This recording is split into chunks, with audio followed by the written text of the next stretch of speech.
As a parent, I feel it's my duty to try and teach children, especially my children, everything I can outside of a classroom about life and what it's like to be a responsible and a good citizen of our country and our community. I like to think most of the time I get it right, but the reality is there's probably a time or two, maybe three, I get it wrong. But should my child be punished later for following my instruction or guidance later on in life? Murtaza Kureiris, now 18, is soon to be executed for his actions as a 10-year-old boy by the government of Saudi Arabia. Now, he was arrested at age 13 and has been in jail ever since. The charges, some from 3 years before the arrest, are related to his participation in anti-government protests, and they do include possessing a firearm and joining a terrorist organization. These are extremely, very serious. And he has been held for years without charges, first in solitary confinement and without access to a lawyer, before he was coerced into a confession. Now, that's according to Amnesty International.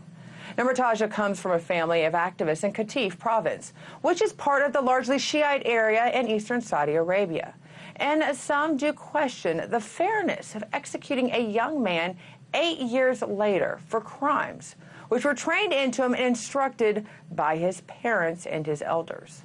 Crimes which are often too heard of in a Shiite versus Sunnite ongoing religious war. Now, normally, I would advocate for our country to stay out of another country's business.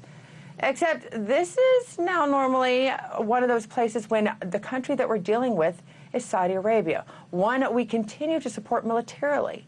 And one might wonder if that means we are endorsing a government which allows for the execution for crimes committed by someone when they were a child. Now, to date, the Saudi embassy in Washington had no immediate comment on this case. But maybe that's because not enough people know of this story or have heard of it yet.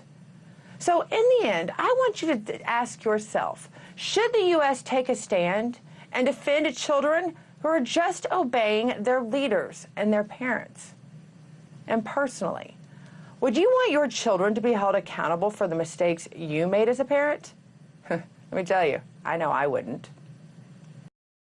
Hey YouTube, thanks for checking out our channel. We hope you enjoyed the video. We have tons of content for you just like this. For more of RT America's one-of-a-kind news and analysis, be sure to subscribe and never stop questioning more.